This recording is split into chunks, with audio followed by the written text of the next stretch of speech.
You're listening to the 23 Personnel Podcast, a Texas Tech athletics podcast where food and sports clash at the goal line.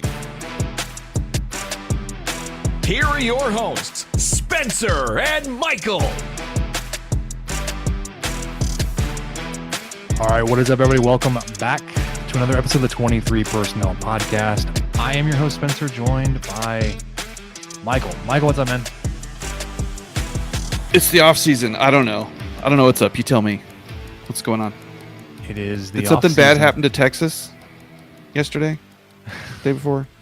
It did, and we'll talk about it because it was juicy. Love to see it. Hate to see it. Couldn't happen to a better team, really. You just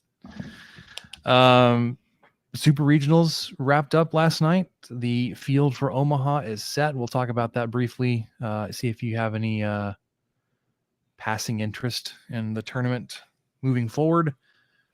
Some interesting updates from the baseball transfer portal. Of course, I had to go on record and point out a lot of these guys and say, like, if they're you could build a base around a team with some of these guys on the roster, and then of course the following days they all hit the portal. So we'll talk about that.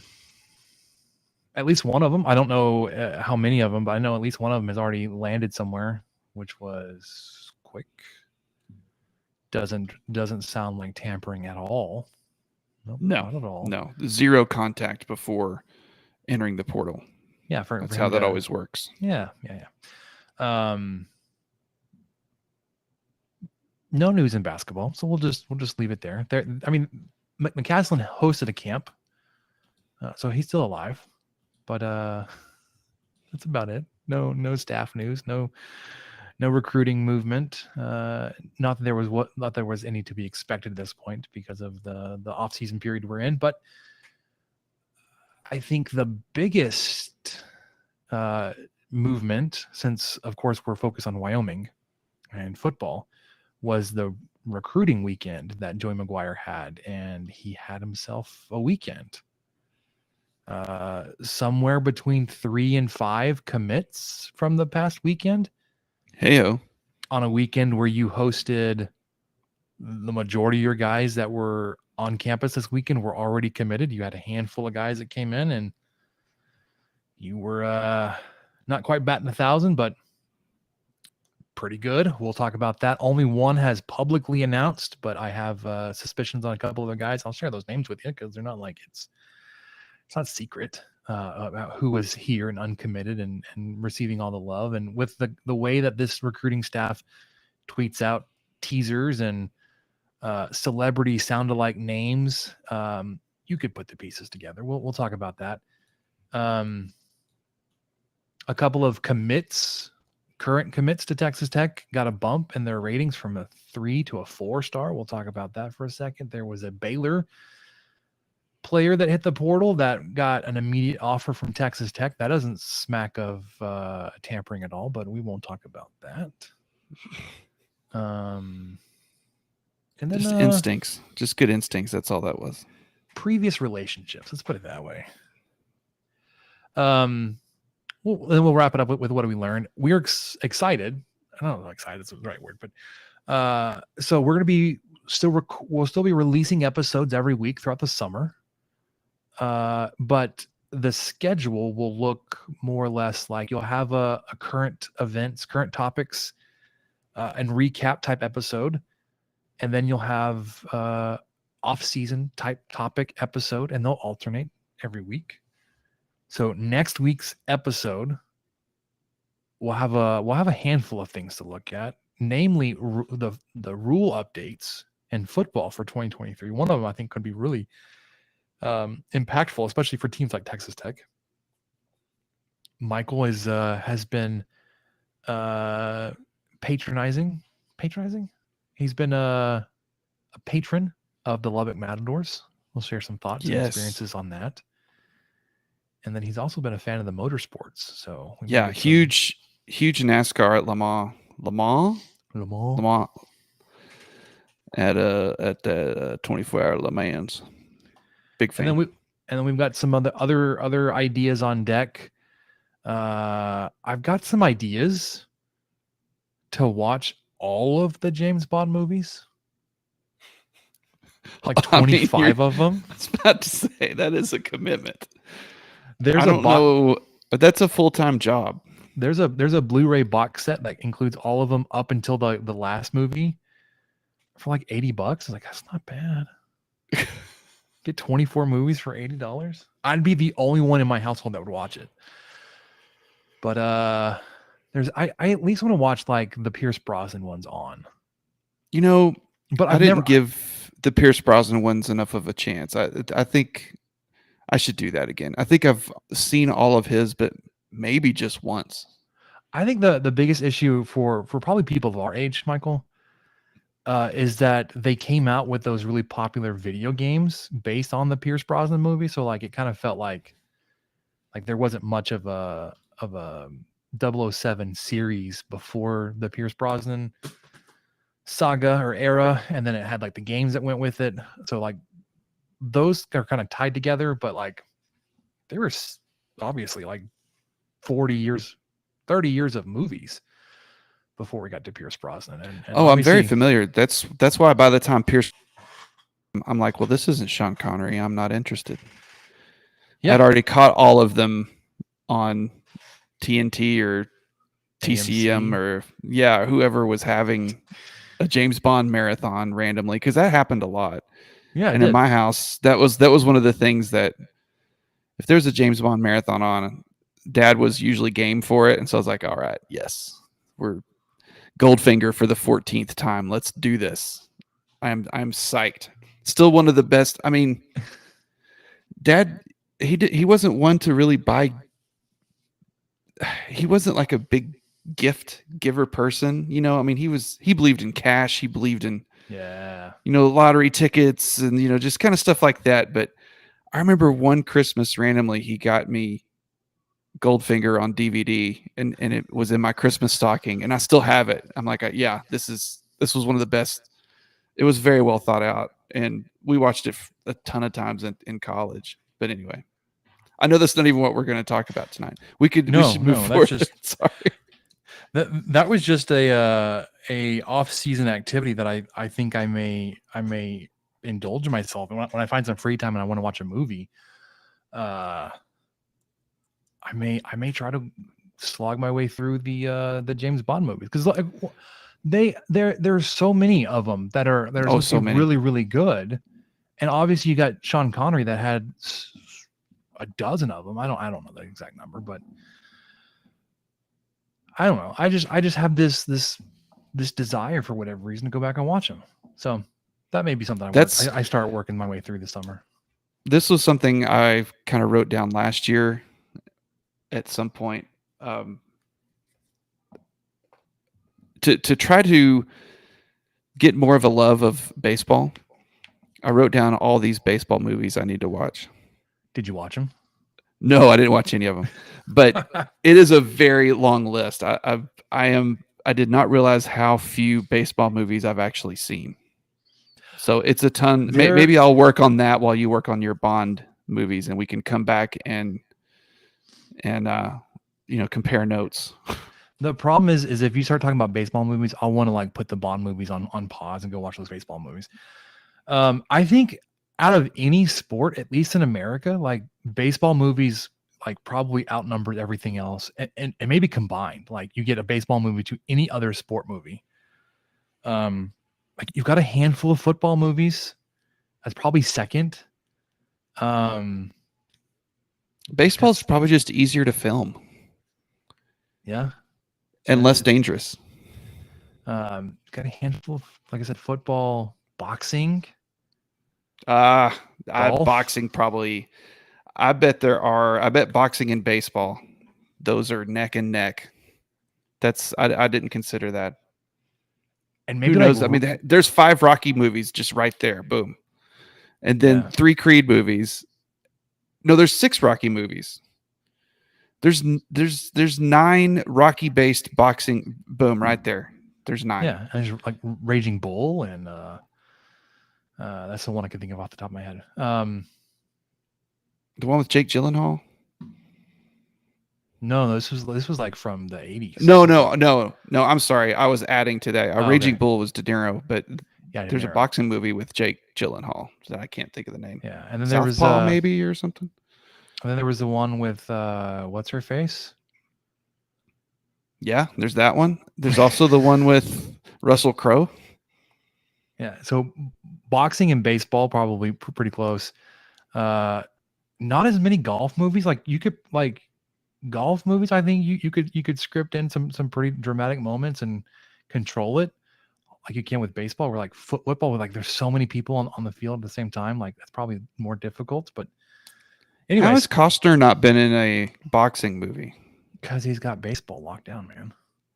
Well, and golf. Well, yeah, and football is fantastic. Draft Day too. Okay, Draft Day was actually really good. I saw clips of that recently. I was like, I want to go watch it, and I went to my movie collection. Like, don't have it. Anyways, sorry. So many baseball movies for you to go through. Movie corner. And I actually have a handful. Like, if you want to borrow them. I might send you the list I have. It's very extensive. Field of Dreams, For Love of the Game, Trouble with the Curve. I don't have it, but there's shoot, A League of Their Own. That I have seen that one. Of all the ones you mentioned, I've seen that one and A Field of Dreams. That's it. I haven't seen Moneyball. In Moneyball, I've got that one. I haven't even seen The Natural. The Natural, I've got that one. Haven't seen Bull Durham. That was The Rookie. Nope. I've seen Rookie of the Year. Saw that in theaters, brother. Angels in the Outfield. You seen Saw those? that in theaters too. Okay. Anyways, Christopher Lloyd in it. Anyways, so we got some plans for off-season stuff since we've got a couple months to get us through. If you want to follow along with all of that nonsense, obviously you're listening to us now, but if you're not subscribed, do that on the channel where you get all your podcasts. You can follow us on Twitter at 23personnel, at punts suck, and at Michael_LBK. And we're also very proud to be members of the Stake in the Plains Content Network. alongside Gambling Gauchos, Dinger Derby, Red Raider Dugout, Seeing Scarlet, and all of their fine work. So check out signalplanes.com and all those places, and then you'll be caught up on all your Texas Tech athletics content that you could ever want. Let's Mike, let's jump into baseball. I for not having played baseball in like a week and a half, we still have quite a bit to talk about, and just like the wrap up, like not of the season, but just like what's next already. So okay, let's do baseball. Left field, well struck. Desloney picks it up on a bounce. He's racing for second. Throw out in second. Young lifts it to right field, looking for his second home run, and he's got it into his own bullpen. Reps and some time because all the tools are there. Wow, this one launched deep left off the bat of Warren and into the bleachers. There he goes, and the pitch is driven high deep to right. Kjerstad to the wall, off the top of the fence. Here comes the big fella. Cameron Warren's going to motor home from first. Throw to third is late, and the Red Raiders have reclaimed the lead. Popped up. Trevor Boone back. It's more than a pop-up. It's a big fly. Tuck takes the lead. Love it and leave it. Texas Tech can start packing for Omaha.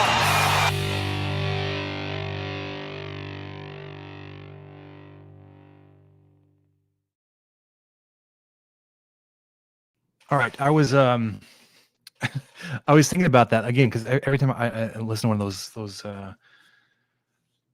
highlight reels, I something pops up, and what popped up tonight was Josh Young. Dude is making a push for an all-star in his first full year as a starter in the major leagues, which is just fantastic. If you're not voting for him 5 times a day, what are you even doing?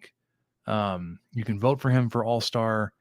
I believe you have to go to MLB.com to do so. Let me find out for so sure, because I've been slacking. I couldn't tell you exactly how to get there, but I'll look into it. I do know for at least third baseman, and not even like in the American League, but of all of third baseman, he's leading in several, if not all, of the major categories. Let's see, American League. Yeah, you can go to MLB.com, and that is where you can vote for the All-Star. Yeah, so you go to and then you can scroll down to third base. You can select one player per league. You can vote 5 times per day based on your email. Josh Young has the best batting average of 285. Let me double check. He's not first in home runs anymore, but he was. He's up there at least in RBI. His OPS is second by 0.005 of a point. So do you think if he got voted into All-Star, would he then be eligible for the home run derby, or I don't think you have to be an all-star to be in the home run derby. You think he'd be invited? Could possibly. I would imagine they may not invite him unless he was an all-star, just because he's so young. That's probably accurate. In terms of like guys that you could compare him to, at least with stats, like Nolan Arenado batting 285, same as Josh Young. 13 home runs, same as Josh Young. Young's got 40 RBI. Arenado's got 45. Young's hitting a 841 OPS. Arenado's 827. So it's like, you want to talk about like how he compares to best of the best? He's right there, literally, or ahead of them. The thing he doesn't have is name recognition. Like within the state of Texas, obviously, like people will know about him. But he's going up against Alex Bregman with the Astros, obviously. LeMahieu from the Yankees,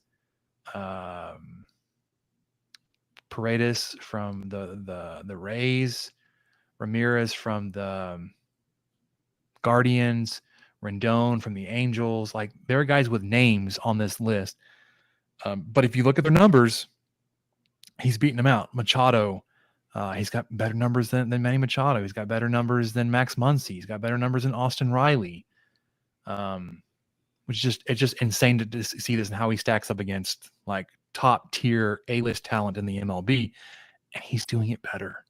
So if you're not, you need to go check out MLB.com, go to the All-Star vote, vote for him. You can do 5 times per day.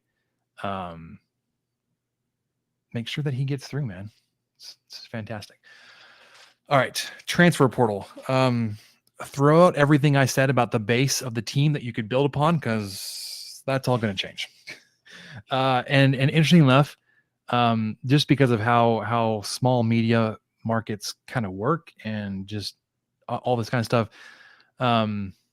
Thetford and Ashby, who host a Saturday morning radio show, they were golfing together on Friday afternoon, and in the foursome that were playing behind them was Tim Tadlock. So on the golf course, like, hey, you should call into the show tomorrow. And they had a pretty decent interview with Coach Tadlock, and they brought up not specific players, but Tadlock brought up specific players, but they brought up the transfer portal. And if you haven't heard the interview, I would suggest you go listen to it, because I'm gonna paraphrase some of it, some of the more interesting pieces that I picked up on. One of them was, like his thoughts on the portal, and he didn't think that the guys were leaving, at least in his realm of the guys that were looking at Texas Tech, that they were leaving. They were all out to chase money, but it wasn't all just NIL. He, it sounded like he was very grounded and said, like, I think a lot of it comes down to the players having a different expectation of playing time or position than the coaching staff did. And if they wanted to seek out more playing time, or, to be in the lineup in a different position or play on the field in a different position, that was going to be up to them. And then interestingly enough, at least to me, that he was asked about, like, hey, if they hit the portal, like are you recruiting them back, or is it like, don't let the door hit you on the backside? And he's like, once they hit the portal, like, they're gone. Like, we're not trying to get them back. So the guys that are in the transfer portal, you can go ahead and just say they're not going to be back on the 2023 roster or 2024. Some of those names include freshman shortstop Cade McGar. He played in a couple games this year.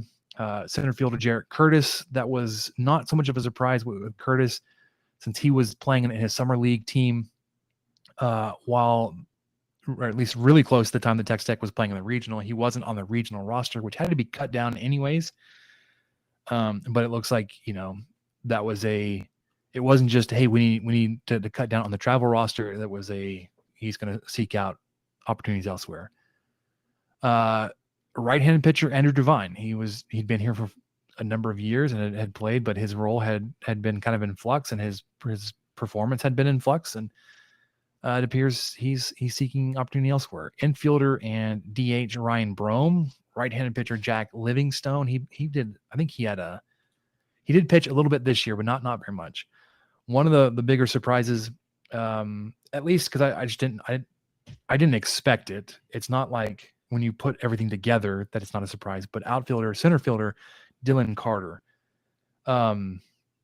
He had been passed by Gage Harrelson, at least offensively. We knew that was kind of an area of focus that he was trying to improve upon this year. Dylan Carter was his approach to the plate. He had tried to add more power to his approach, and he had hit more home runs this year than he had before.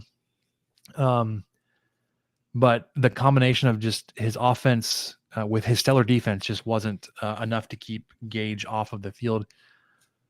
And unfortunately, that when he went down with the broken wrist, and it opened up everyday playing opportunities for Gage Harrelson in center field, it was really difficult for Carter to come back from that.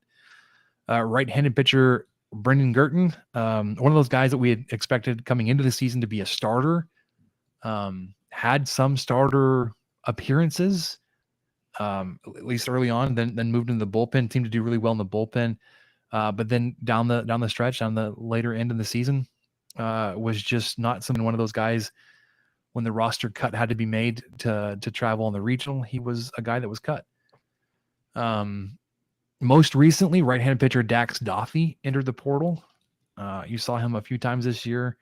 You'd hope, him to stick around to provide some bullpen depth, but that won't be so. The biggest surprise, at least to me, was when catcher Hudson White announced he was hitting the portal, or it was broken by Kendall Rogers of D1 Baseball. But and he was one since very quickly following his announcement he was hitting the portal, that he has committed and will be going on to play to Arkansas. So congrats to him to make that leap. Best of luck. I think when Coach Tadlock brought it up, he specifically mentioned that Hudson White wanted to catch every day. And I don't know if it was like literally he wanted to catch every day, because Tadlock has shown that he's hesitant to have a guy back behind the dish 3 times a weekend. So I don't know if Hudson was like, I want to be there and catch every game, or if it was he wanted to be the main catcher, and looking at the roster, looking ahead at what may be his competition going into next year, like that was not going to be his position. And he didn't want to move back into the infield. He wasn't going to be able to take any playing time from Gavin Cash. We saw he did play. Hudson White played some first last season when he and Stillwell were switching out behind the plate. Gavin Cash was not moving off of first. White had played middle infield in high school, but that is mainly because that's where you put your best player on teams like that. So, with hopefully Travis Sanders coming back from injury, he didn't play at all this year because he had that late spring injury that kept him out. He should be taking over third. You may get guys like Will Burns may be able to play third, or Tracer Lopez. Like, you've got guys middle infield that may be able to move over to third, to provide that, to allow Kevin Bazell to slide back behind the dish. That's his natural position. Many thought that he was the best defensive catcher. When things were going right, like he was the best at holding runners on, throwing runners out, attempting to steal. Whereas Hudson White wasn't. But Hudson White had a great offensive approach, especially there late in the season. That was huge in keeping him on the roster and contributing. You saw the huge home run that really played up in the Big 12 tournament against Oklahoma State. He was, I think, he was like freshman of the year for the Big 12 last year, or at least on that list, among those names for that list of players last year. But catcher next season, like if you've got Kevin Bazell and Dylan Maxey back there, like I would probably take both of those guys ahead of Hudson White. I would have tried to find a spot for Hudson White.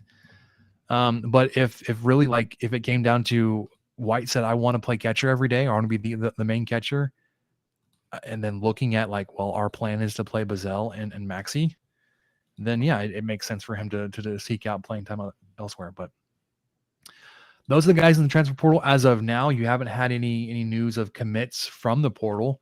Lots of intriguing names around the country have hit the portal that you would love to add to your roster. But once we start hearing of any of that kind of move, we'll share that. But Michael, you got any thoughts on these guys? I know guys like McGar and Curtis, Brome, even Livingstone, Doffy, like they had contributed, they had played a little bit. But like are you surprised? You surprised at Carter and White, Girton even? A little bit. You're always surprised to see guys that played, quite a bit or were a substantial part of the team, even if they weren't towards the end of the season. That always surprises me somewhat. But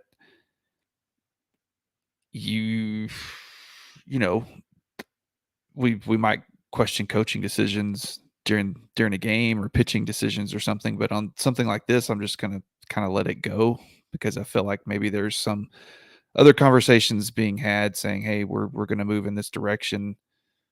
If you were to stay here, there's a chance your playing time would decrease even more.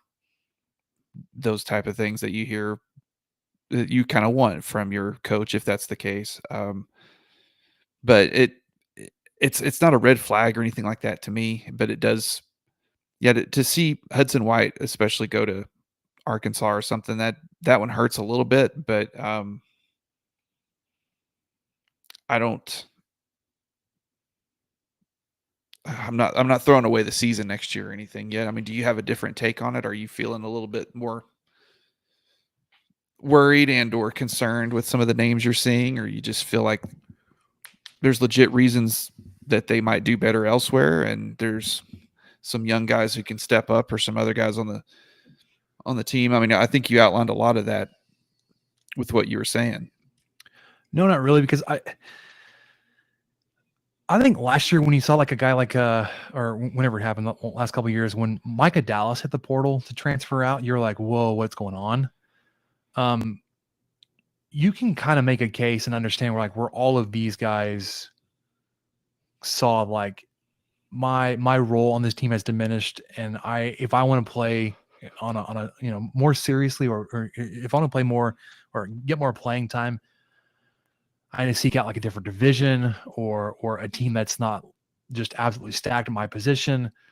We're like this year, it's like I don't like the Hudson White thing. Kind of surprised me at first, and I was like, but when you think about it, like Bazell should have never really been playing third base, and he wasn't like a great third baseman, but he was the best available option to play third base, and he's not a third baseman. So at first available opportunity, like he was going to shift back behind the plate, and you did see them try to do that in the season, but you didn't have a third baseman. And Bazell he's just that good that he was able to translate that into play everyday third base when he's a catcher. So Gurton, I think like at the beginning of the season, had you told me that Gurton was going to transfer out after the season, I would have been like, whoa, what the heck's going on? But as things shook out during the season, no, not surprised. Carter, the same thing. I was probably the second most surprised name on this list, but when you look at like the way Harrelson came in and was able to do both, he played a really great defensive center field and had a better bat in the lineup. Mm-hmm. Then yeah, as a third year, fourth year player, whatever Carter is, like this true freshman passed you in his first year, like you're not coming back from that, and I understand that. Divine, like you've seen his role shift basically every year. Like he came in and was doing high leverage innings. It was giving you like a closer type role, and never solidified that role for himself. Jarrett Curtis, Cade McGar, Jack Livingston, like those are new guys to the roster. Jarrett Curtis, I think kind of is a head scratcher because he was the one that has the fastest on the team up there with Gage Harrelson. I think there are spots to be had in the outfield, but maybe his bat isn't up to snuff, and that like there were obviously times when he couldn't break the lineup this year because if you're behind Harrelson and if you're behind Hester and behind Vuletic, like where are you going to break in and into the outfield, right? Washburn, before he got hurt, like the outfield was pretty locked down everywhere you looked, and there was depth. Hester never came out. When Carter went down, Harrelson like shifted over from right field into center. Washburn, like when he's healthy, he was there, man. Like he's a great right fielder. But like there was opportunity, I thought, next season for him to step up into a role, but Cade McGar, the middle infield, like it felt like was stacked. Like you had so many guys trying to find a place to play it in there, with Lopez and Sanders and Burns. I mean, it doesn't surprise me. So I'm less concerned with the transfer news this year than I was last year. And it's a two-way street, right? Like you get guys like Bazell and Gavin Cash and Nolan Hester coming into your program through the transfer portal.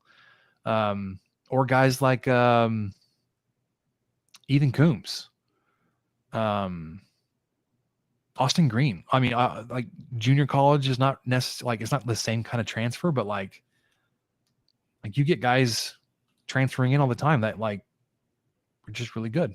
So it works both ways. You want to wish these guys the best. I don't like Hudson White going to Arkansas, but probably won't play them very much. So I don't want to see these guys, you know, in a uniform on the field playing against Tech, but I want them to go enjoy their baseball career and make the most out of it. If it's not going to be with Tech, then good luck. So, yeah, go for it. All right. Super regionals really quickly wrapped up this past weekend. Michael mentioned Texas losing. I want to start there because just hate to see it, right? They fought their way back to tie it in game 3. Obviously it was a 1-1 series, forcing a game 3. Bottom of the 9th, they have 2 outs. Stanford's up to bat, 2 outs. They have runners on first and second. Bowser, who is like their bat. He's like had multiple series in a row with home runs, or multiple regional games in a row with home runs. It's something ridiculous. Like he was on a really like a hot streak. He's up to bat, right? So like Stanford's not in a position where like the game's over. It was tied bottom of the 9th, but they wanted something to happen, not let Texas have any more of an opportunity because they, like I said, had scored some runs late to tie the game.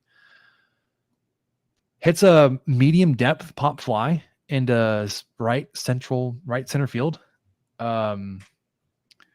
The pitcher kind of lazily points up with his right hand more towards left field as he's turning around. I think he just expected that was going to be a can of corn type of pop up, but catch it and move on.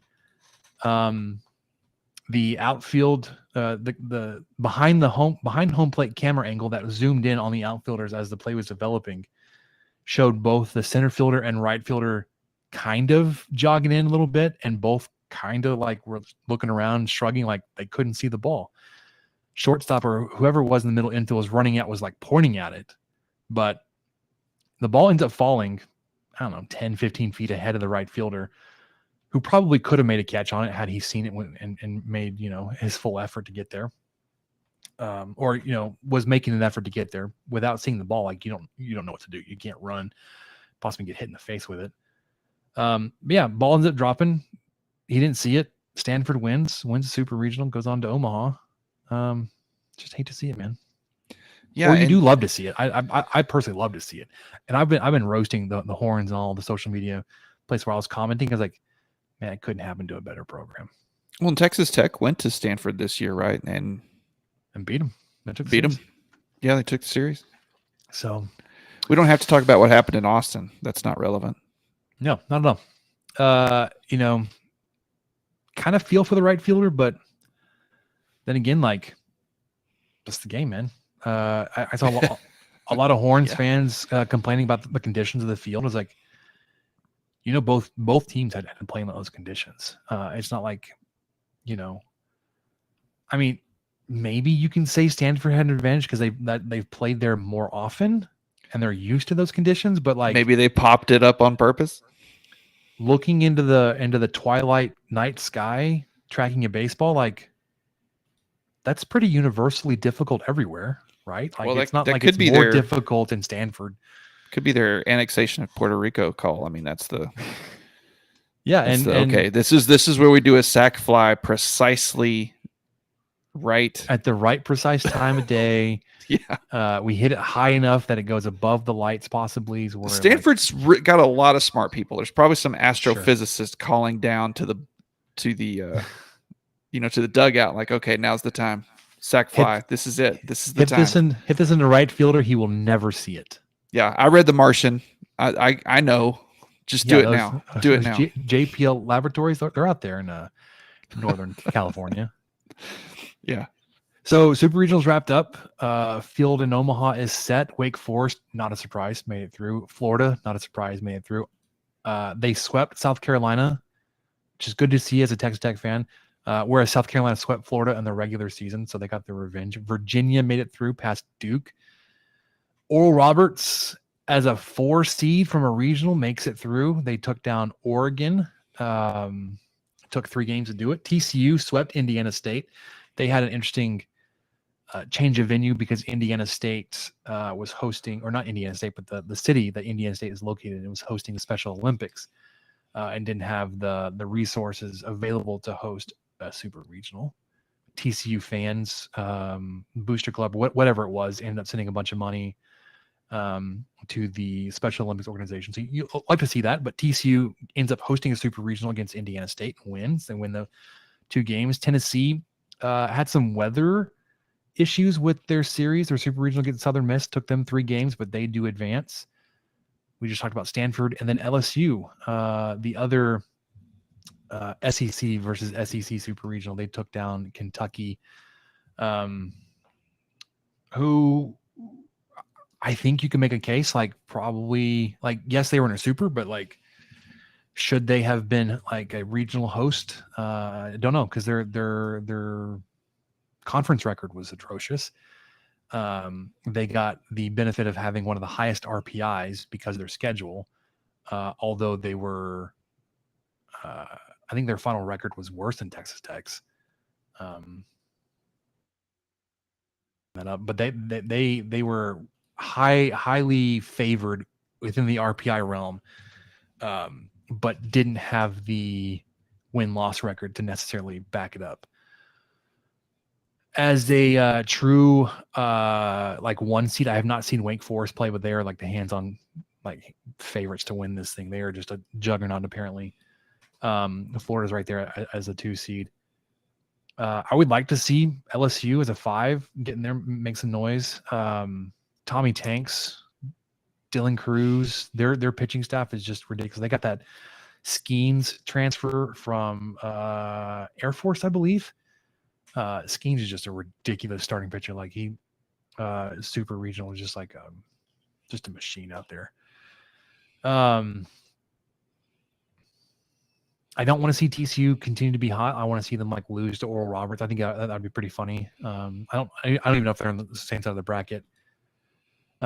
Tennessee, one of those teams I've got some rooting interest because that's where my mom went. But it's also one of those schools where everybody loves to hate because their head coach is a giant D-bag and his team takes on his personality and they're giant D-bags.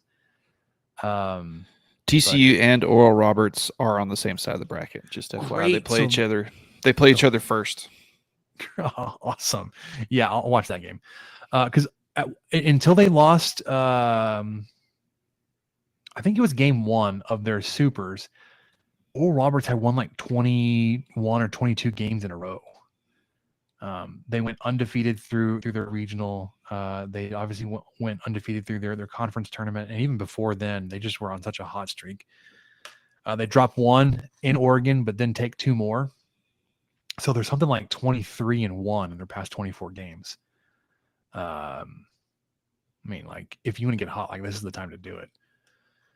So Stanford, applaud you for taking out Texas. Couldn't care less where you go. Virginia couldn't care less. TCU, I hope you lose. Wake Forest, I'm interested in. Florida, I'm interested in. LSU, I'm interested in. So and Oral Roberts, I guess, by default. Yeah, it's just Golden Eagles.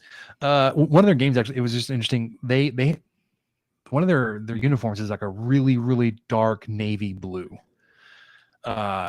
They were playing Oregon, so Oral Roberts was wearing their blue and white pants, so blue jersey, white pants. Oregon was wearing their black shirts, white pants. Almost indistinguishable between the two, just looking at shirt color and pants, because it's Oral Roberts blue is so dark.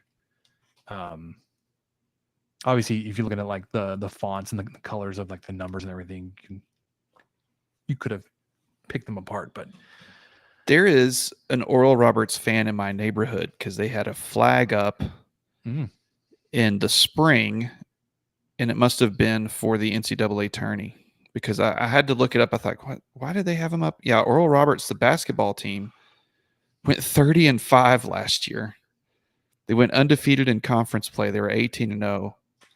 And so they made the tourney and got the honor to lose to number 5 Duke in the first round, 74-51. So you barrel through, you win 30 games, then you lose by 23 points. Yeah. But I guess that was why there was a flag. If they were down by 17 at halftime, I mean, it was poor Oral Bob. Felt bad for him. But that was the first, because my neighbor and I were just kind of chatting in his garage, and I was looking over, I was like, what flag is that? Because I couldn't place it. I had to Google it. And I think he might have suggested it, and I looked it up. Like, oh, yeah, they're the Eagles. Okay, that makes sense. I had no idea. Anyway, so Eagles. Congrats to the Oral Roberts fan who lives a block south and a couple doors west from me. Yeah. I guess we were kind of borderline Oral Roberts fans since we got Kevin O'Banner from them, but that's about it. No? Okay. So interest level for you, Omaha.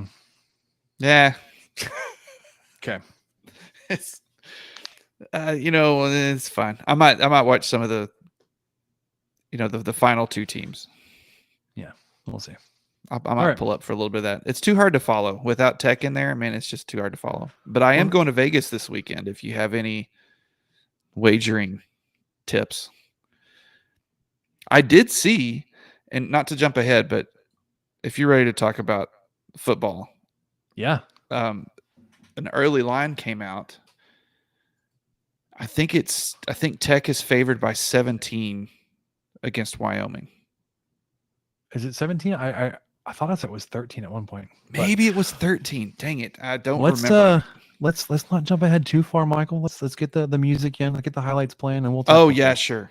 Yeah, All yeah. right. Sorry, Matt. Yeah, let's go. All right, let's do it.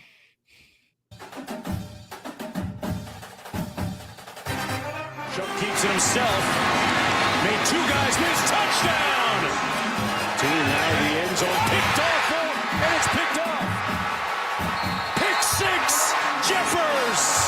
Schlager able to escape, and that picked off. Back-to-back turnovers, and Waters running the other way. 20, Back down the 10. sideline. Touchdown. Pick 6, 70 yards. Marquise Waters. Play fake. Finds Tharp again, and he's in the end zone for his first collegiate touchdown. The deep ball down the middle, and it's caught. Touchdown, Texas Tech. Miles Price, 39 yards for the score. Great action, Purdy. Intercepted. Picked off at the 20-yard line. Smith to throw again. Has a man downfield, and Texas Tech finds the end zone. It's McLean Mannix. Brooks through the left side to the 5. Touchdown, Red Raiders. Smith buying a little time, throwing to the back of the end zone. Caught. Touchdown. Tied at 38, 3 seconds to go, 62-yard try. Garibay has his foot into it. It may be long enough. It is good. It is good. It is good. Jonathan Garibay has won the game with a 62-yard field goal. Oh, my God. Can you believe that? Woo! All right. If you missed it, I don't know where you've been, but Tyler Shuck was named starting quarterback on Friday. Surprised? Not at all. Yeah. No, He's me neither.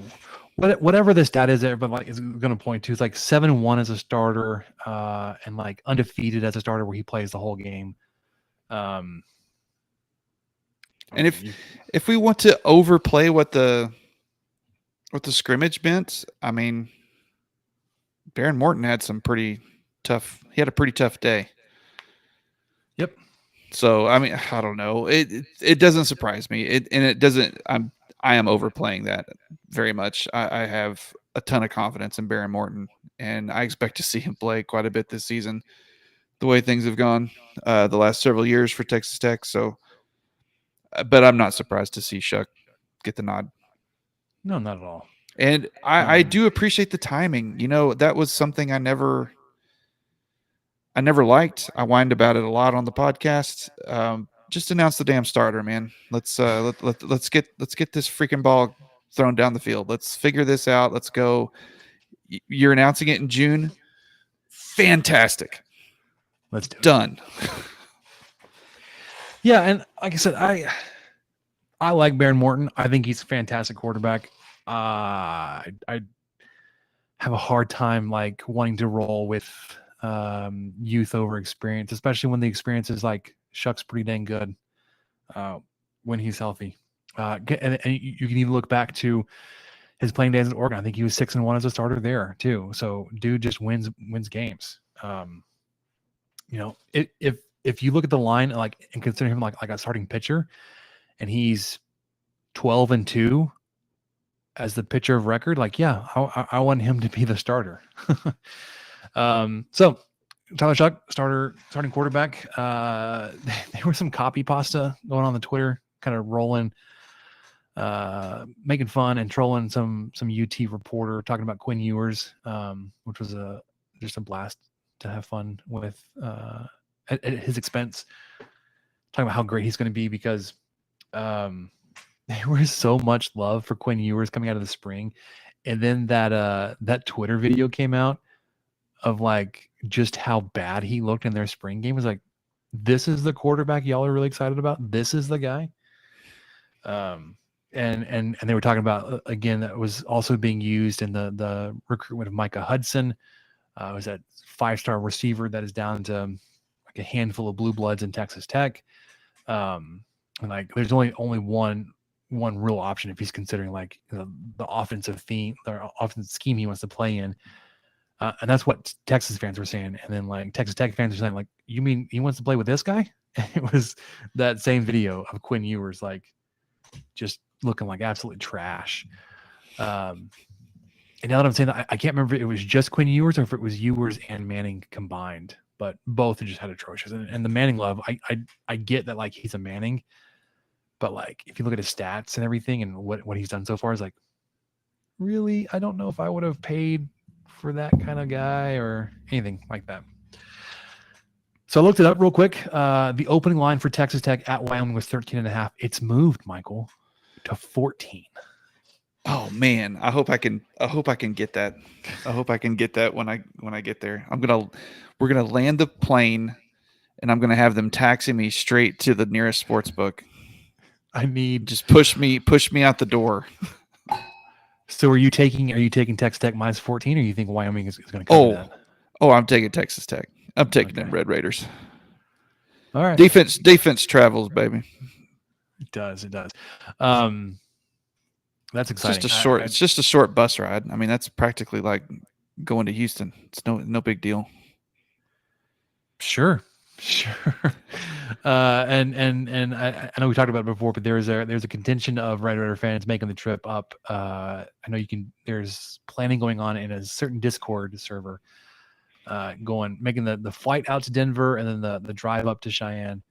I think there's even like a stadium tour being planned Saturday morning. I think they're going to a Rockies game on Friday night. It's all kinds of good stuff for you if you want to get in on the shenanigans on the trip up to Wyoming. Apparently through the Texas Tech Athletic ticket office, this is one of the highest requested away games so far this season. Now, granted, it's early, right? It's game 1, but I think a lot of Tech fans, specifically, a handful from this Discord server, are making their voices heard and they're saying like, I want to travel. I'm gonna make that trip out to Wyoming, because why not? This past weekend, there was a big time recruiting visit weekend planned. Most of the guys that were on campus were already committed, had been longtime commits.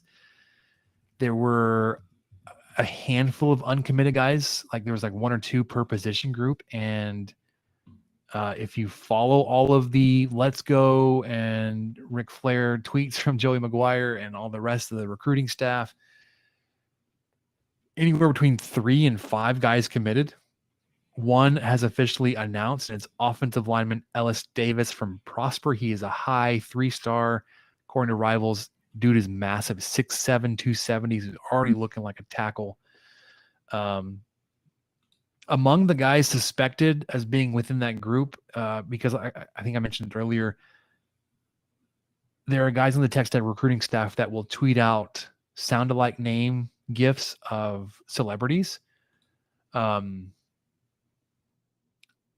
that are suspected to have committed would be defensive back Peyton Morgan, defensive end edge rusher type Eddie Smith, and possibly even Micah Hudson himself. There have been some Michael Crabtree quotes that he mentioned he wants to be better than Crabtree, and the fashion that the recruiting staff has been teasing out, at least playing into the drama that Hudson is himself drumming up on his own Twitter account. Recruiting coordinator Coach Brian Nance, tweeted out the picture of Crabtree's winning touchdown catch over Texas, because Hudson's mentioned he wants to be better than Crabtree. And then there was a picture of both of Crabtree's Biletnikoff trophies. Again, reference back to Crabtree there. So huge. In terms of like your recruiting class rankings, I think you're in the 20s again. Yes. If once these guys get added in to the class officially, especially with the caliber of Micah Hudson, because he is a 5-star. I think he is the number 6 overall player in the class. You would jump up into top 10 territory. Also helps that you had 2 guys in your current commit group bumped up from 3 to 4 stars. One of them being Lubbock Cooper offensive lineman Holton Hendricks, and Midland, Odessa area, Permian Basin receiver. I can't remember which school he goes to. Wide receiver Ivan Carrion is the 6'6" guy, getting a lot of attention and love from Oklahoma. There is some concern there that he may flip, but as of right now, he's a part of the Red Raider recruiting class and got his 4th star. So the other recruiting tidbit I wanted to point out, Michael, was that there was a Baylor defensive back. He had played some for the Bears, including returning an interception for a touchdown in the game against Texas Tech, that hit the portal and got a Texas Tech offer fairly quickly. I would assume there has been some overlap there in terms of when the coaching staffs were there. But Adonis McCarty would have some eligibility left if he were to transfer into Texas Tech. I think he's got a couple of years, so he would be a grad transfer. And I believe he plays in like that hybrid defensive back role, safety linebacker role, so it would be the star position. So think of like a Muddy Waters type. Adonis McCarty. The last transfer named Adonis you got was pretty good. So played basketball, but Texas Tech has had some success with transfers named Adonis. Yes, this is true. All right. That was those were the football notes I wanted to run through really quickly. I guess want to give a look ahead to some of our off-season football related conversations. I do want to before we get into like our actual game specific previews or anything like that, I do want to look around at the Big 12 strength of schedules and how they're ranked. Texas Tech actually has one of the lowest strength of schedules because you miss both the Oklahoma schools and you get some of your toughest games at home, with Texas being on the road. But we'll talk about that. We'll look at the Texas Tech schedule a little bit. We'll look at the newcomers that are on your schedule. So we'll give you a little bit more information on Houston, BYU, and UCF. I'm trying to think if we have anything else planned football-wise for off-season conversations, which will change because football, we're still 3 months away, 2.5 months away, less than 100 days. I know there are countdowns going on. I think we're in the 80s, so a couple different accounts I follow on Twitter that are doing a countdown. So anything else that was speaking to you, Michael, football-wise, that you wanted to touch on before we wrap this one up? No, I just plan on putting a little bit of skin in the game in Vegas on some futures too, if I can. And I think I've seen some of the guys in the Discord have put some money down on Tyler Shuck to win Heisman. I forgot what the odds were. It was like plus 2,500 or 25,000. I don't remember. But if I could find that, I might do it too, just to be part of the crowd. Well, then also like the Texas Tech over under at 7.5, you can go ahead and hammer the over. Oh yeah, hammer. So that's what a hammer sounds like. Yeah, let's get to what we learned, and then wrap this one up, and then we'll get you some off-season content for next week. So, what do you say, Michael? I'm ready. Let's do it. What did we learn, Palmer? I don't know, sir. I don't know either. All right, I want to give a quick going yard update before I talk about my birthday, which was last week. Finally got a break in the rains, Michael. My grass blowing up. I love it. Bermuda everywhere. Love that. It's spreading. And now that I want it, I actually want Bermuda. I'm loving it, man. I'm really enjoying the Bermuda grass. So I probably will hate it when it goes dormant and goes brown, but right now, man, it's growing like a weed. I love it.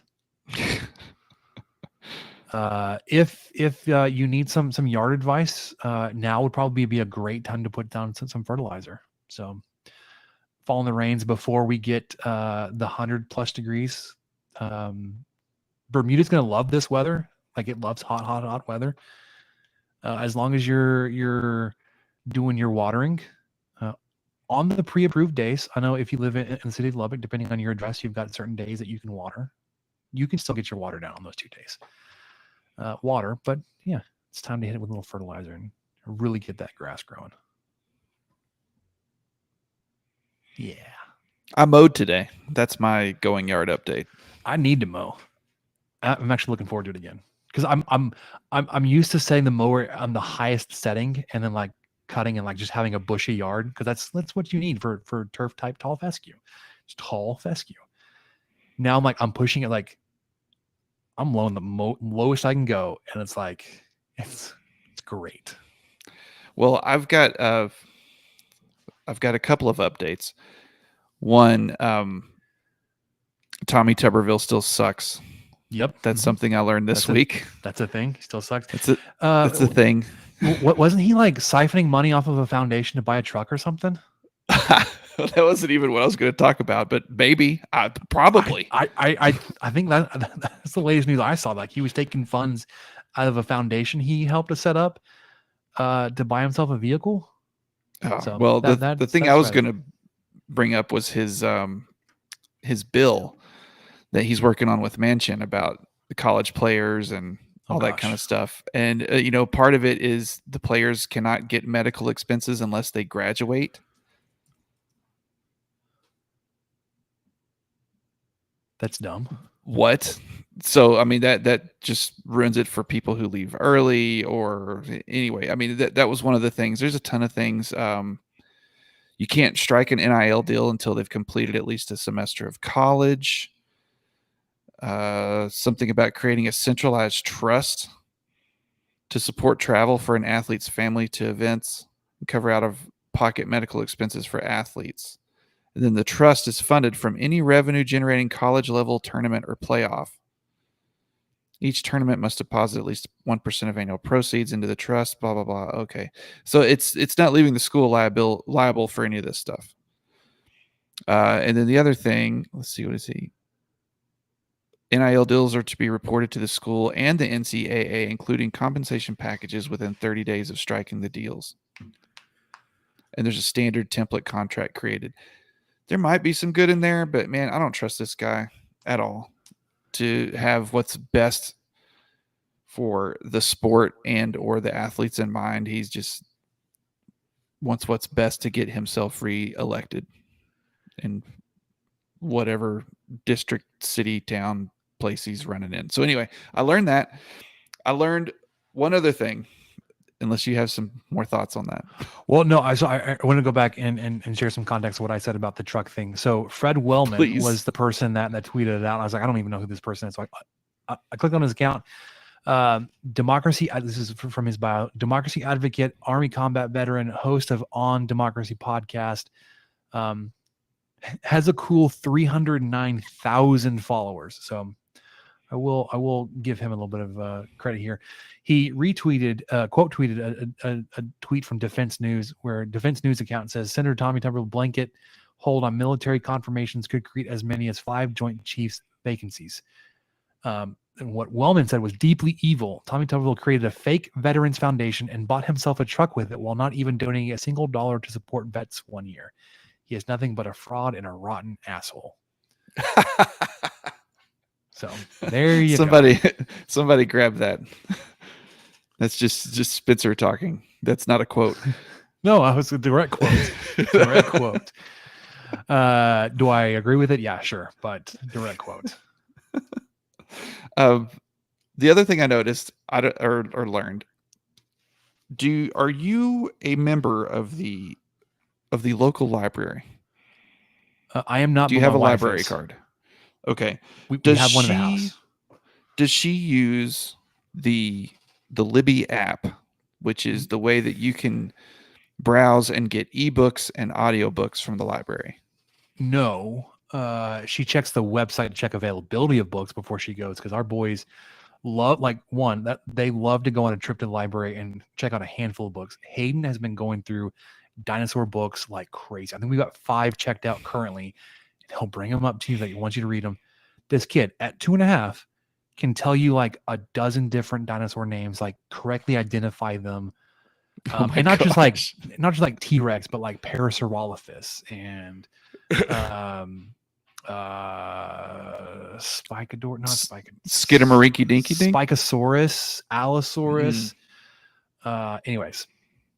So yeah, we are patrons of the library here, but we don't have the Libby app. No, we probably should now that you bring it up. You should definitely look into that, because there's a ton of stuff available through the app. All you need is your library card info, and then you can search and get audiobooks and ebooks and everything. The thing I wanted to share though is, on top of that, you can register for the Houston Library. And the Houston Library has a lot of stuff. So you can get a Houston Library card, add it to your Libby account, and then have a lot more stuff available to you. There's nothing shady about it. As long as you're a Texas resident, you can apply for a Houston Library card, get it, and then be able to check out even more digital content for free. That's what I learned. It's been great, because I've been plowing through some Stephen King audiobooks lately. I don't know what it is.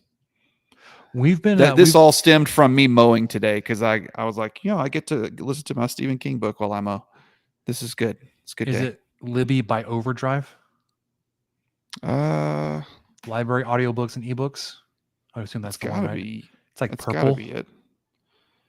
With the green. Well, it kind of depends on. Hang on. It probably depends on the platform. Yeah, or even the library. I think sometimes the library it's connected to, it changes.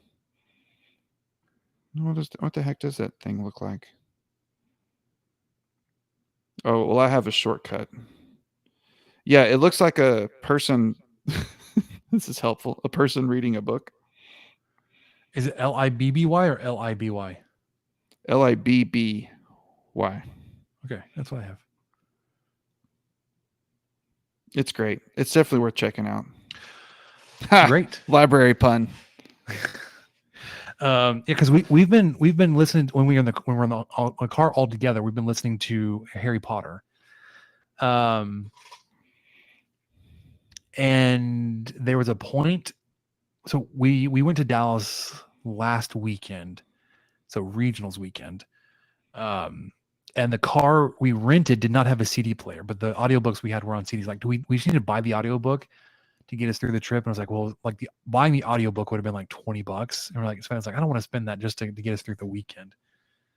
So maybe one of these libraries will have Harry Potter on audiobook. We can do it that way instead of keeping up with all these discs. But Jim Dale, man, he is a talented voice actor, reader of audiobook for Harry Potter. Oh man, that's something else that's just incredible about these audiobooks is because the guy that's okay. the guy that's reading I'm reading the Mr. Mercedes, or listening to the Mr. Mercedes audiobooks. It's a 3-part series. It's about a detective who's hunting down a criminal who did something terrible. But anyway, the guy that's reading it is the coach and Remember the Titans. Okay. Obviously not Denzel Washington, but the other guy. Uh-huh. And then he was also in Armageddon. Yeah. Mm-hmm. And he's so good. And you just like I recognized his voice before that. And I remembered him from a couple other random movies too. But anyway, he's really good, does different voices. It's just incredible. Audiobooks I like, have they always been this good? I'm just going to Probably think not. that I don't think so either. I feel like they've kind of stepped it up a notch. There was another Stephen King book that I listened to last summer called Billy Summers, of all things.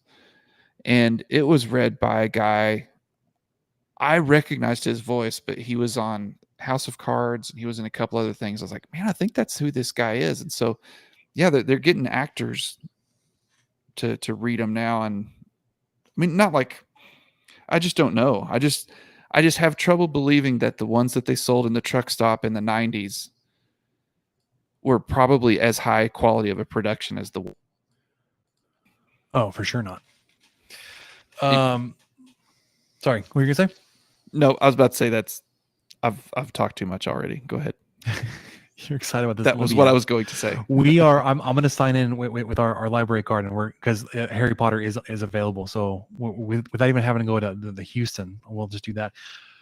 Not surprising if you're familiar with the books. The first audiobook, 8 hours. The second, 9 hours. The third, 12 hours. We're in the fourth book. It jumps from 12 to 21 hours. Yeah. The fifth book is 26 hours. Like, this is a lot of riding in the car for us. So last thing I want to share. So I have an Amazon wish list that I like to keep up to date for family, to get me gift ideas, or to share with family for gift ideas for birthday or whatever. My birthday was last week. I turned 34. I feel Woohoo! it. I look it. Not really, but enjoyed some All Hell Meats steaks on Friday night. It was actually my birthday. Right. They were really good. Got some jalapeno cheddar burgers and jalapeno cheddar sausage that were also really good. I would recommend. Samantha got me a couple of things off of my list, my Amazon list, and then one thing not on my list, but I had hinted to her, like, because of the conversation you and I have had about Whataburger apparel. It's like, hey, they've got a store. Like if you just want to browse and pick something out, like Father's Day, birthday, whatever, like, I would be down for just about anything on this list. So I open one of my gifts on Friday from Samantha, and it's one of those Magellan long sleeve fishing shirts. Yes. But it's bright orange, and the sleeves have like the stickers on it that you like, and not like the stickers you would get from the burger, because they're like national park themed. But then like the back is like Magellan Whataburger fishing team, whatever. It's a great shirt. I love it. And for whatever reason, starting then, I've been coordinating my Apple Watch face to match my shirt. So when I wore that shirt, my watch face here was orange. And yes, had to be. This weekend, I got some new socks from Grace and Samantha. They were like navy and pink Argyle. I had a pink watch face. Matched my tie too. Today I was wearing a blue shirt, and the shirt I have on has some blue in it too. Watch face, it's blue. I don't know why I just started doing this. I'm digging it. I love that shirt, by the way. I may just go into the Academy too. It's like, I need some more of these Magellan long sleeve shirts. They're like, well, why are you wearing a long sleeve shirt? It's so hot. I was like, touch this shirt and you'll understand that it's not a hot shirt. Great material, great fit. I don't know, it was great, but it was also like the bright orange, the Whataburger. It's great. I love it. So yeah, I'm sure y'all are tired of hearing my Cherry Creek that'll do it for us on the 23 Personnel Podcast. We are officially in the off season. Track team, we didn't talk about that. They got shafted because of a stupid rule interpretation. But baseball's in the off season. Looking ahead to football. All kinds of great stuff lined up for you this summer. From Michael, I'm Spencer. We'll catch you guys next time.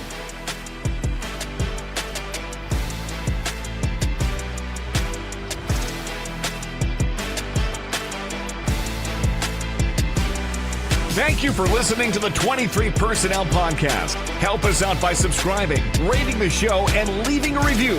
Follow us on Twitter at 23 Personnel, Spencer at PuntSuck, and Michael at Michael.